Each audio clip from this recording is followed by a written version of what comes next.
E ô, Riguinho, como é que é? Oi, estamos aqui prontos, só a te esperar. Oh, já estás na porta? Está fixe, está a vir aí te pegar.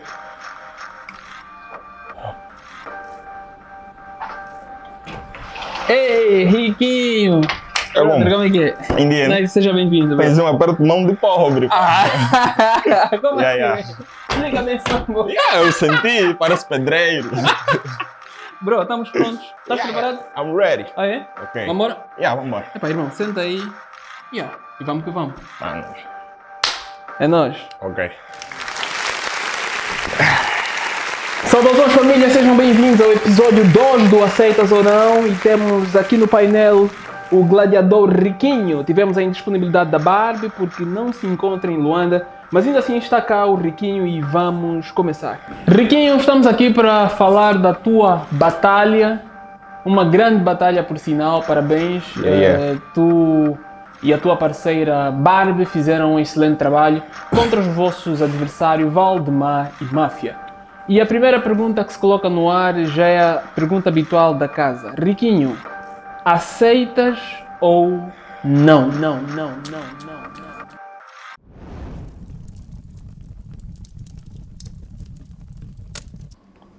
Aceito. Curiosamente, o Riquinho diz que aceita. Yeah. Pois é, Riquinho, vamos então naquilo que é a batalha no seu todo. O Riquinho diz que aceita. Porque o júri decidiu assim. não. Yeah. Mas só aceitas porque o júri decidiu? Exatamente por isso. Por quê, Riquinho? Naquilo que foi a vossa prestação, não poderia ter sido assim? Epá, nós vencemos o primeiro round, Certo. claramente. O segundo round foi equilibrado. E o terceiro round eles venceram. Então Ok. qualquer um poderia ganhar. Ok. Aí tem que se pegar em aspectos mínimos e detalhistas para se encontrar um vencedor. E o júri decidiu assim, então... Yeah. Pelo que eu entendo do que tu dizes é que qualquer um poderia ter vencido. Exatamente. Ok, então sem nenhuma inquietação relativamente a isso. Mas levando em conta que eles eram os favoritos. Favoritos? Como assim? Eles eram os Favoritos favoritos. por quê? Mas o público vibrou, vibrou muito. Não, eu não digo pelo público. Eu não disse que o público foi parcial. Sim, O público não foi parcial. ok. Até certo ponto. Explica bem Yeah, isso, Não consigo entender. O favoritismo nesse quesito vem da parte de quem? Eu quis dizer que nós equilibramos a batalha, um novato e um estreante e uma novata. Sim. Equilibramos a batalha com um rei e um finalista. É sobre isso. Muito bem. Pela minha experiência na RRP, eu vejo que novatos acabam tendo mais chances contra antigos, os denominados veteranos, porque muito já se ouve e se tem do antigo dentro da liga e o novato quase que não se ouviu ainda nada, então acabas tendo muitas vantagens sobre o gladiador antigo. Vantagens entre aspas, porque assim como já se ouviu muito Sim. do antigo, já se ama muito o antigo. Ok? Yeah. Mas tem muitos antigos que não têm Não essa era, percepção. não era o caso dos nossos adversários. Ok. Yeah. Mas ainda assim, vocês travaram uma batalha muito forte e na tua visão, o que é que achas que falhou?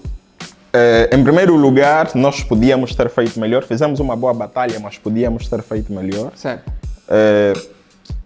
Muita gente não sabe, mas houve uma nova cena da Bantu Bet Ok. nas batalhas e quase toda a gente lá, se não toda, nos possíveis vencedores ou as pessoas que tinham mais margem de possibilidade de vencer as batalhas. Ok. E claramente na nossa batalha eram os nossos adversários. Quer dizer que, se notares no primeiro round, o público cai no nosso round, claramente. No segundo round, já com ligeira hesitação. E no último round, eles notaram que já não podiam se entregar tanto a nós para salvaguardar as fichas deles. Estás a ver? Enganar pobre é 10 mil kwanzas é suficiente. Tinha um bolso de 10 mil. No, é assim, a visão que eu tenho é que o último round já na visão de um apreciador que também estive lá a acompanhar Yeah. de perto, Eu vi que o último round dos vossos adversários realmente foi o round decisivo, foi muito forte, eles estiveram muito forte. Não vejo que se calhar teve uma má apreciação por parte do público relativamente às fichas. Eu não disse sobre o round deles. Sim. Quando eu digo no último round, estava a falar ao nosso. Por exemplo, o último round deles foi good, foi fire, ok.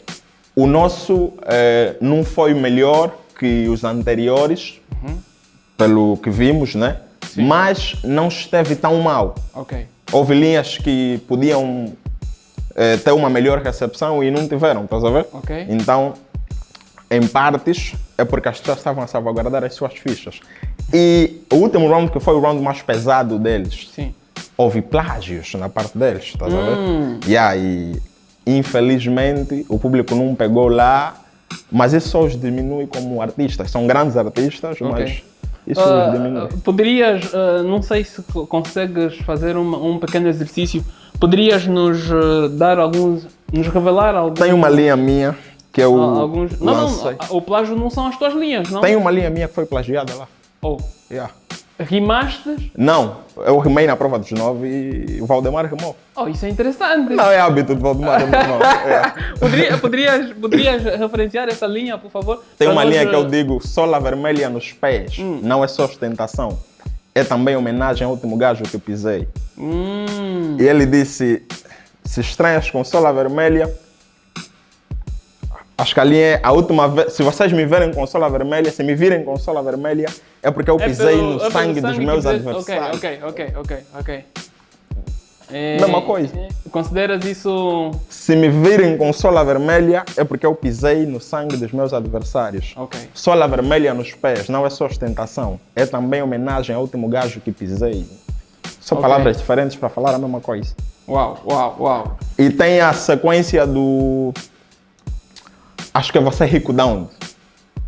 E aí eu fiquei até espantado com aquilo, eles contaram tantas dificuldades, eu fiquei tipo, damn, vocês passam por tudo isso. Você é rico da onde? Durante as tuas abordagens, tu sempre usas a frase supostamente, dando a entender que tu não concordas com determinados acontecimentos da vossa batalha. De certeza que após a batalha ser lançada, tu assististe novamente. Real. Depois daí, tu mantiveste o mesmo posicionamento, analisaste round por round, verificaste a performance dos vossos adversários, incluindo a vossa, e acabas mantendo a mesma posição de que não deveria ser assim o resultado? Quando preparamos a batalha, para mim o round mais básico era o primeiro. Ok. Mas quando chegamos lá e cuspimos, foi o maior em termos de impacto com o público. Então, às vezes, o meu olhar chega a ser muito diferente do olhar da plateia, do público. Exatamente. Então, para mim, o segundo round foi melhor, para mim. Sim. Em termos de composição, de linhas. Tu já estiveste diante do espelho a ensaiar ou em casa, onde tu lanças uma barra que tu acreditas ser extremamente forte, mas quando chegas diante da plateia não há vibração nenhuma e tu ficas a te perguntar se realmente foste mal percebido ou acabas tendo um julgamento de que todo aquele público que está aí não perceberam ou não estão no mesmo nível de entendimento que tu. Não será essa impressão de tu achares que aquilo é forte o suficiente, mas só para você?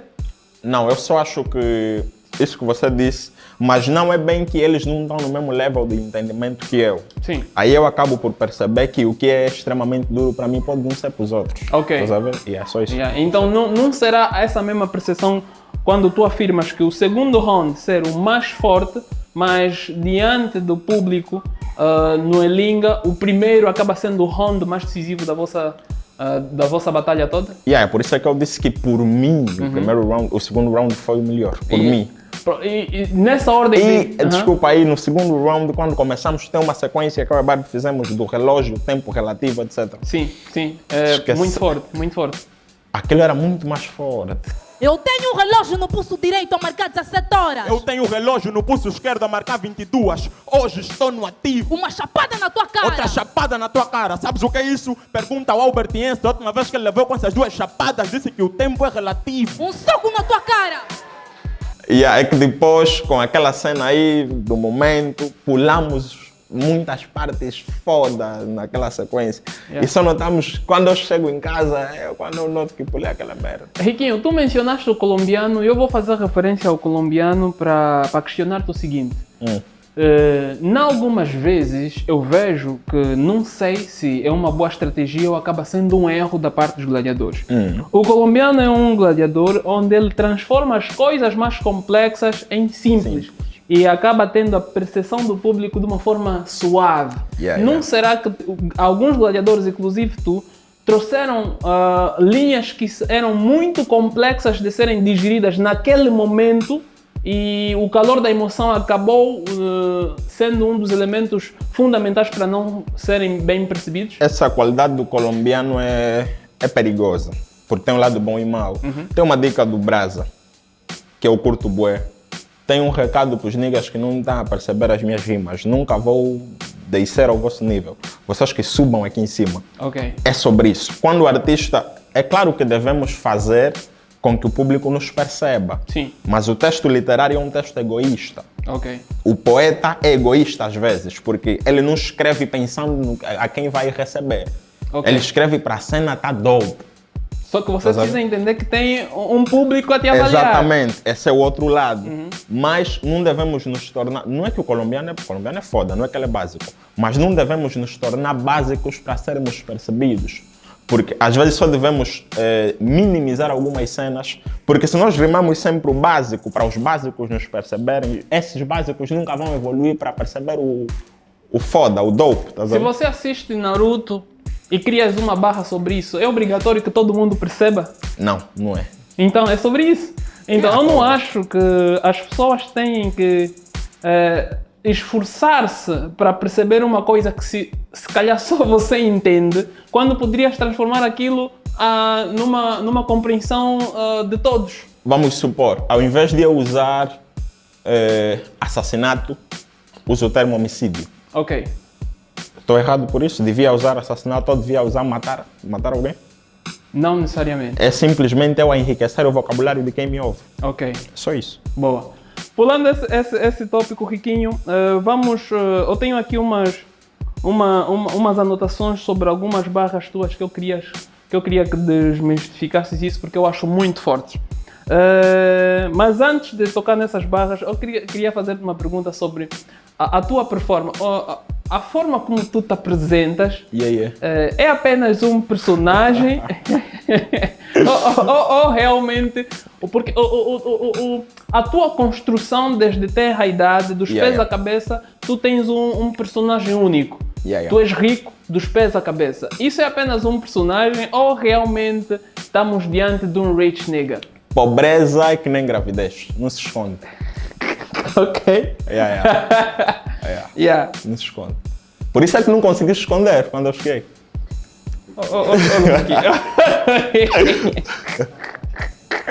Vamos pular essa, Riquinho, vamos pular essa.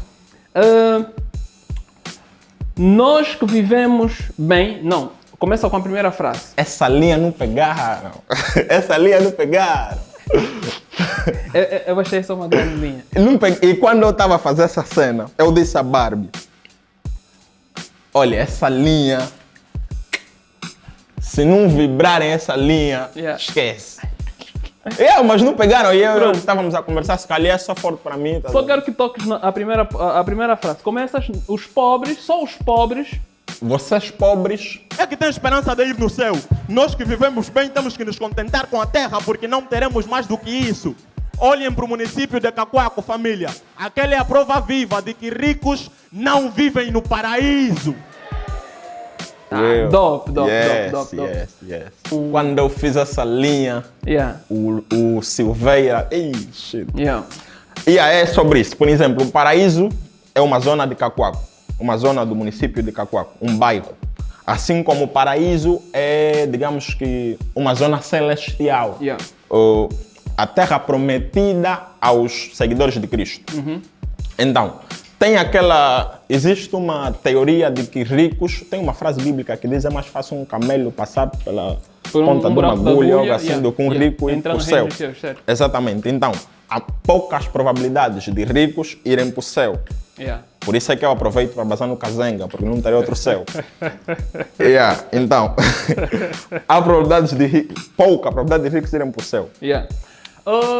Tu deste uma barra onde referenciaste que as tuas meias equivaliam um valor aproximado em 80 mil kwanzas e que o teu valor chulé básico. ser mais caro que o perfume do Máfia. Tu até és bom, mas eu sou mais. Vê se a diferença no lume. 80 mil kwanzas em um par de meias, máfia. O meu cholé é mais caro que o teu perfume. Eu achei essa barra super dope que eu fartei-me de rir, mas em resposta o Valdemar quis ofereceram esses cumbuzinhos aí, 105 mil kwanzas. Quis dar o troco e deu-te uma resposta, vou dizer à altura, depois de esbanjar um monte de dinheiro, dizendo que o que tu gastas em um mês, par de meias, eu gasto num dia normal quando mais estou fraco, uma coisa assim. Isso, de certa forma, acabou desconstruindo a minha linha. Primeiro, depois dele doar o kumbu ou distribuir o kumbu, sim.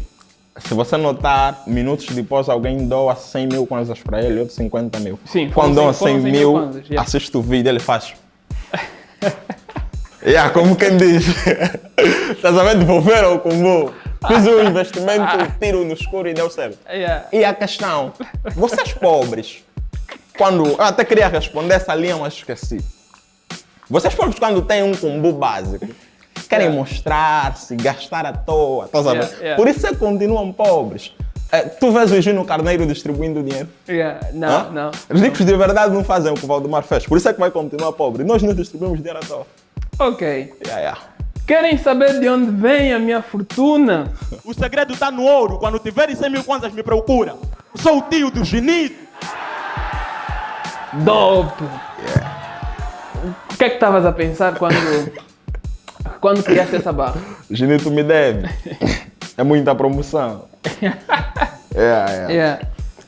Foi uma linha easy para mim, uma linha básica, que o público recebeu bem por causa do momento. Por causa do momento. Ele na passagem do Fly Podcast, disse que a fortuna dele veio por causa do tio dele. Sim. E que o tio dele disse que ele precisava até 100 mil kwanzas e mudaria a life dele com o negócio do ouro, estás a ver? Então só usei a referência e uma linha básica. Ok. Vamos agora àquela que é a performance de uma das polêmicas que se tornou viral em quase todo o país, onde tu já cortas a tua parceira e vais logo na plateia. Como é que foi orquestrar isso? E diz que se, de certa forma, teve um grande impacto na vossa trajetória toda. Foi a melhor performance da noite. Foi uma referência ao melhor profeta do país, né? Sim. O Ben Samuel. E...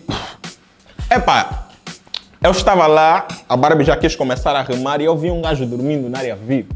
Foda-se. Há quem diz que aquilo não foi aleatório. As pessoas dizem só.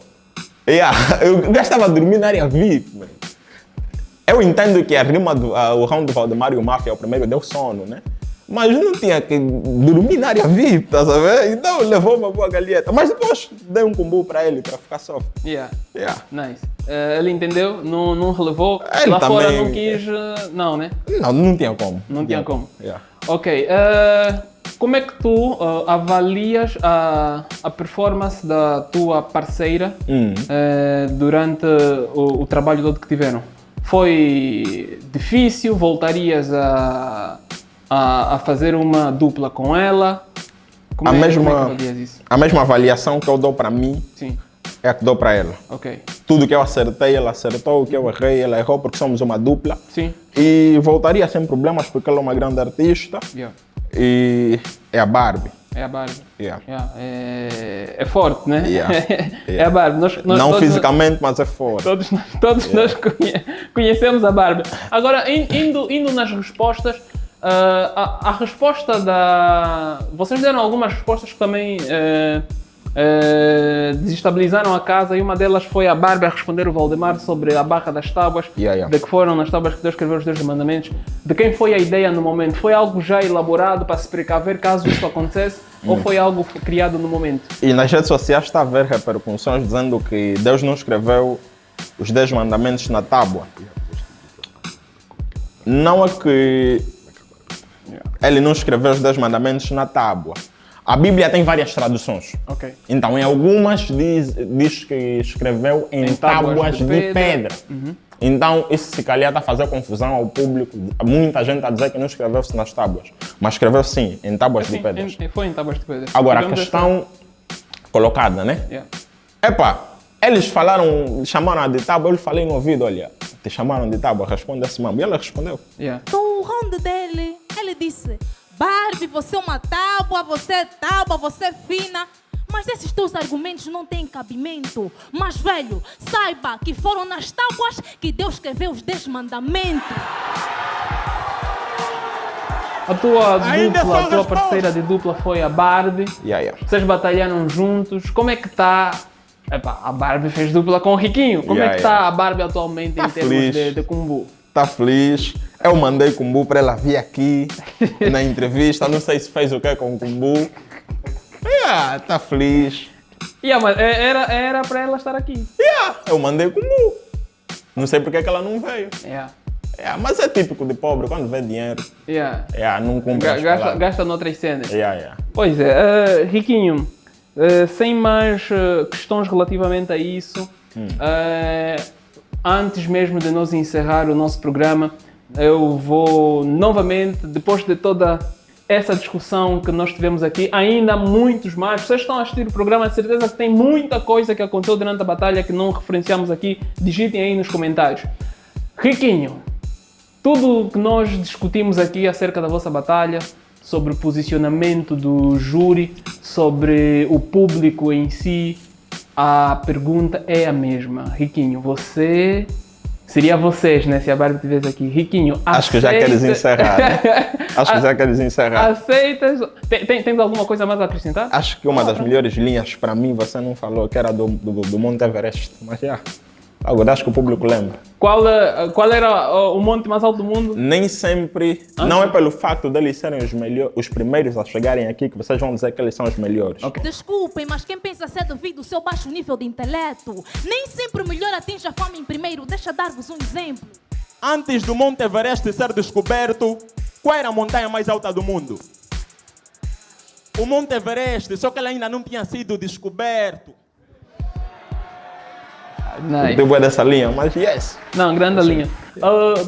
Tu já percebeste que quando tu tens uma linha super dope, mas acaba não tendo uma boa apreciação e vibração da parte do público, fica a parecer que é algo que é bué básico, algumas vezes que te põe a pensar, às vezes a tua ideia é continuar na mesma linhagem, mas só de você perceber que lançaste uma barra fodida e ninguém vibrou, você fica assim, Acho que foi a mesma percepção que tu tiveste durante a... Por isso é que ao escrever eu faço linhas para mim, faço linhas que me satisfazem e faço linhas para o público. Resumindo, Riquinho, aceitas ou não a derrota da vossa batalha? Aceito. Seria a mesma resposta da Barbie? De certeza. De certeza ela não pode discordar comigo. Corto tudo. É o Riquinho, né? Pois é, pessoal, esse é o Riquinho. Riquinho, muito obrigado. Real talk. Valeu. Até a próxima.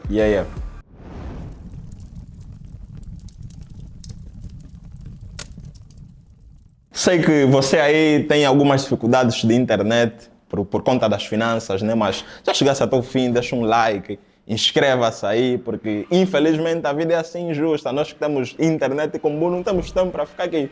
Mas já que acabaste a cena, coloca um like.